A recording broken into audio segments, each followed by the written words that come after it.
Oke, Assalamualaikum warahmatullahi wabarakatuh. Bagaimana kabarnya teman-teman? Mudah-mudahan dalam keadaan sehat, panjang umur, rezekinya banyak, dan selamat dunia akhirat. Oke, pada video ini Bapak akan menjelaskan tentang intervensi organisasi.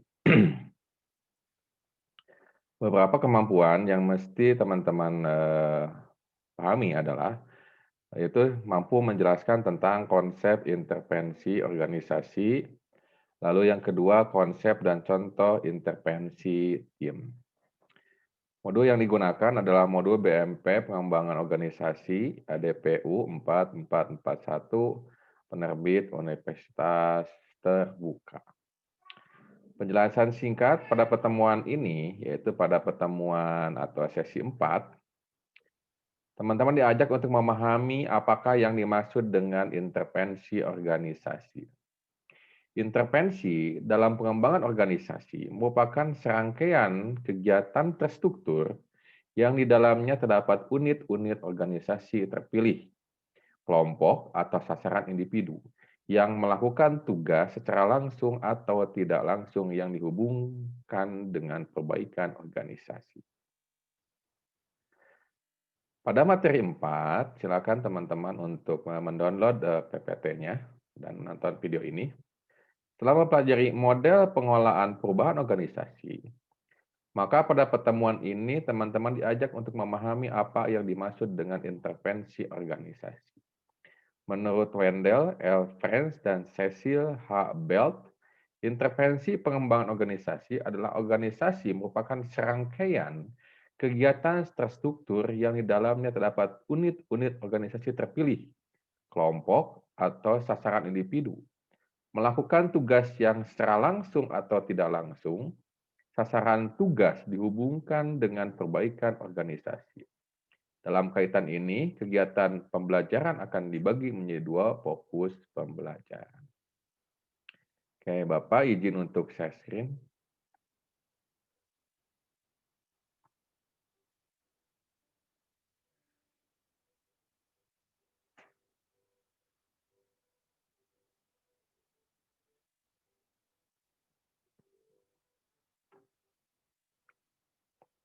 Oke. Pada modul 4, intervensi organisasi,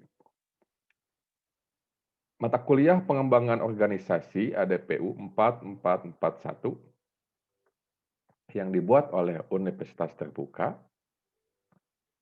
seperti itu. Modul 4, intervensi organisasi. Modul 4, intervensi organisasi.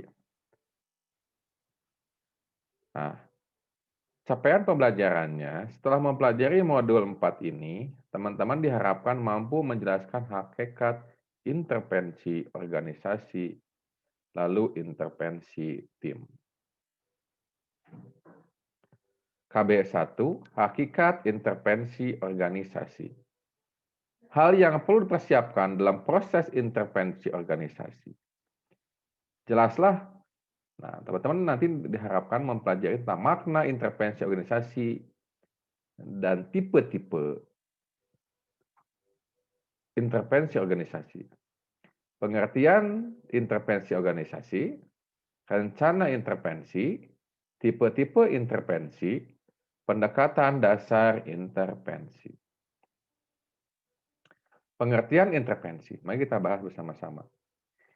Intervensi merupakan serangkaian kegiatan untuk menetapkan cara-cara apakah yang patut digunakan untuk merencanakan perbaikan berdasarkan masalah yang ditemukan dalam proses diagnosis dan pemberian umpan balik. Nah, pertemuan kemarin kita sudah mempelajari tentang diagnosis organisasi.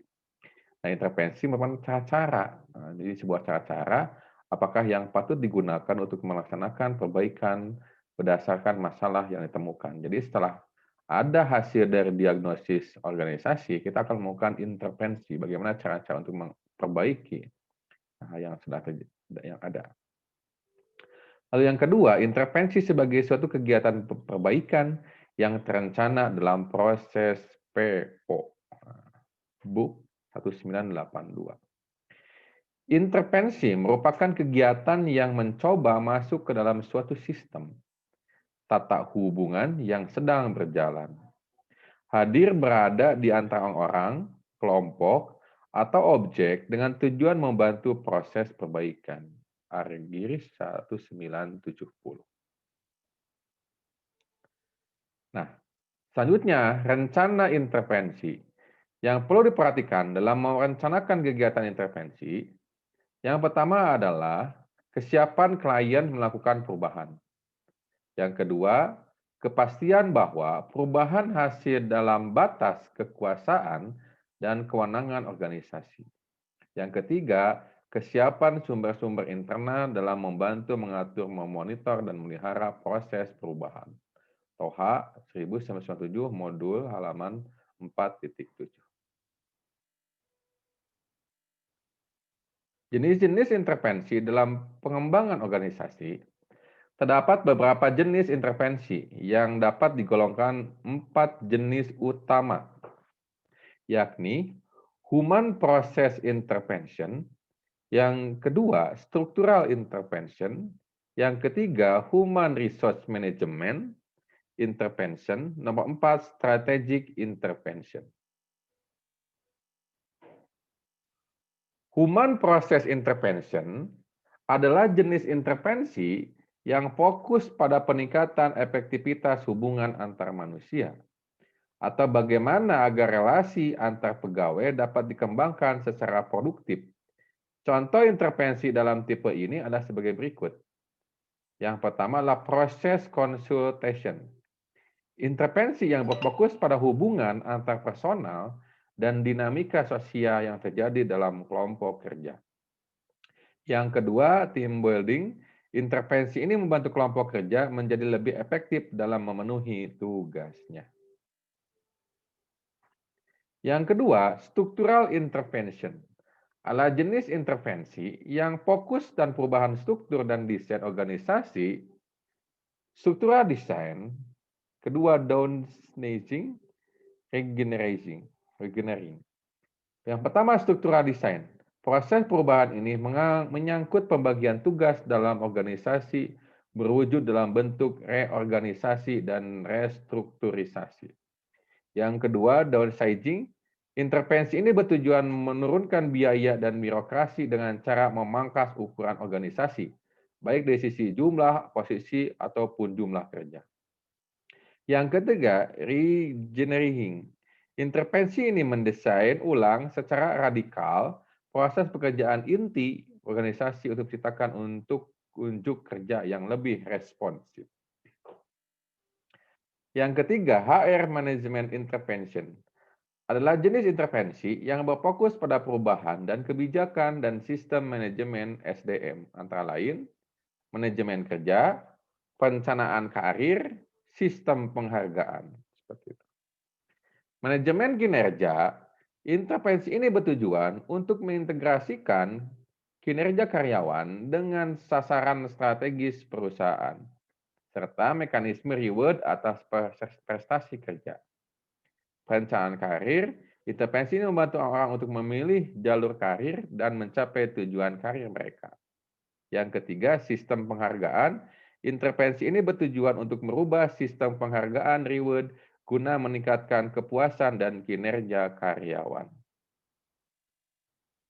Yang keempat, strategic intervention adalah jenis intervensi yang berfokus pada tindakan strategis untuk merubah bentuk dan kultur organisasi. Contoh dari jenis intervensi ini adalah sebagai berikut. Merger dan akuisisi, perubahan kultur, pembelajaran organisasional. Merger dan akuisisi. Intervensi ini merupakan proses yang sistematis untuk mengintegrasikan dua atau lebih organisasi. Yang kedua, perubahan kultur. Intervensi ini membantu organisasi mengembangkan kultur yang tepat untuk strategi dan lingkungan mereka. Yang ketiga, pembelajaran organisasional. Intervensi ini bertujuan meningkatkan kemampuan organisasi untuk memperoleh dan menyebarkan pengetahuan baru. 3 pendekatan dasar dalam intervensi. A. Intervensi struktural. B. Intervensi teknikal. C. Intervensi perilaku. Intervensi struktural yaitu melakukan perubahan dengan menggunakan bentuk intervensi struktural bertujuan agar perubahan dilaksanakan dapat berjalan dengan baik. Intervensi struktural ini mencakup restrukturisasi organisasi, 2. Penerapan sistem imbalan, 3. Perubahan menyangkut kultur organisasi. B. Intervensi teknikal, yakni intervensi yang dilakukan dalam rangka melakukan perubahan pada tugas-tugas yang dilakukan oleh pegawai, penggunaan sarana kerja dan teknologi untuk mendukung tugas dan pekerjaan organisasi. Intervensi teknikal menyangkut 1. Rancang bangun ulang pekerjaan, 2. Sistem sosioteknikal, 3. Program peningkatan mutu hidup kekaryaan. C. Intervensi perilaku, yakni bentuk intervensi yang berfokus pada manusia, dilakukan dalam rangka mengubah sikap, motivasi, dan perilaku anggota organisasi. Intervensi perilaku terbagi menjadi 2 macam pendekatan, yaitu pendekatan individu dan kedua pendekatan kelompok. Pendekatan individu terdiri dari pelatihan kepekaan, umpan balik, konsultasi proses, pelatihan laboratorium, pemahaman model, jendela tohari, analisis transaksional. Lalu yang kedua, pendekatan kelompok. Terdiri atas pembinaan tim, pengembangan hubungan kelompok. KB2, intervensi tim. Teknik yang perlu diketahui dalam proses intervensi tim. Setelah makna intervensi ini harus dipahami. Intervensi tim, pengertian intervensi tim dan 4 macam teknik intervensi tim. Ini akan bahas. Teknik intervensi tim. Guna mengolah perubahan dalam kelompok atau antar kelompok, maka agen perubahan dapat menerapkan 4 macam teknik intervensi dalam rangka pengembangan keorganisasian, yaitu pembinaan tim, team building, pengembangan hubungan antar kelompok, intergroup training, 3. Pertemuan konfrontasi keorganisasian, organisasional confronting meeting. 4. Pencerminan organisasi, organizational mirroring.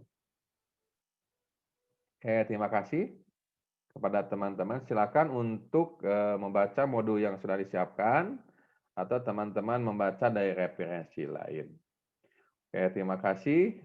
Sampai bertemu lagi sesi selanjutnya. Silakan kerjakan diskusinya. Jangan lupa kehadirannya.